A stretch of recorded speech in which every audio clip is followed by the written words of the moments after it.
Dopo 9 giornate nel campionato di eccellenza, momento chiave per la stagione delle Canicattì che dopo aver raggiunto la zona playoff grazie al successo di misura per 1-0 contro il Mazara cerca continuità, lo farà in trasferta contro il Monreale reduce dallo 0-0 di San Cataldo. Mister Pippo Romano si affida al consueto 4-3 che vede valenti tra i pali Cammareri, Maggio, Di Mercurio e Fiore sulla linea difensiva, a centrocampo Vittorio Caronia con Marinali e Federico, in avanti Angelo Caronia, Taormina e Malluzzo. Ospiti fino a questo momento in crisi visti i soli 3 punti raccolti, ma noi siamo pronti a raccontarvi del film del primo tempo che si apre al 7° minuto con questo tentativo dalla sinistra da parte di Federico e un tiro cross il suo che sorprende il portiere avversario e subito 0-1 Canicattì, ha segnato Federico in vantaggio. La formazione di Romano, 14° calcio di punizione di Maggio che va all'incrocio, 0-2 in appena 14 minuti. Il Canicattì ha già archiviato la pratica a Monreale, un gran gol, un euro punizione dello specialista Maggio. 34° non si fermano i biancorossi. Marinali, tentativo centrale con il destro dalla distanza. 40°,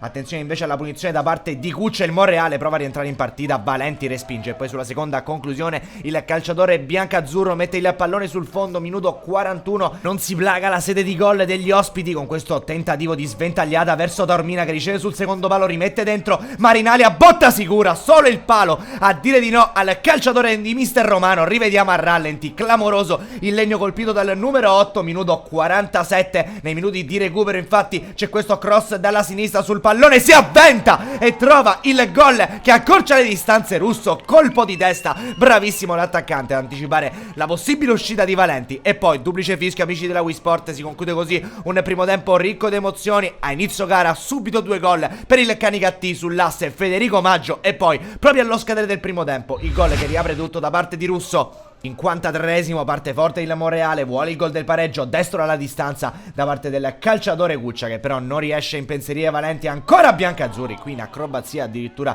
con il cross dalla sinistra per Virga che manda però ampiamente alto, entra Gargiulo, fuori Federico al 76°, dentro Ferotti per Taormina, calcio di punizione che sfiora il palo di Valenti affidato alla Mattina, minuto 81, ancora la Mattina. Il suo tiro cross trova Virga che però non riesce a ribadire rete, triplice fischio allora a Monreale. Si impone il Canicattì per 2-1 contro i padroni di casa e la formazione di mister Romano agguanta definitivamente la zona playoff volando a quota 17. Amici della Wii Sport, un cordiale saluto e alla prossima.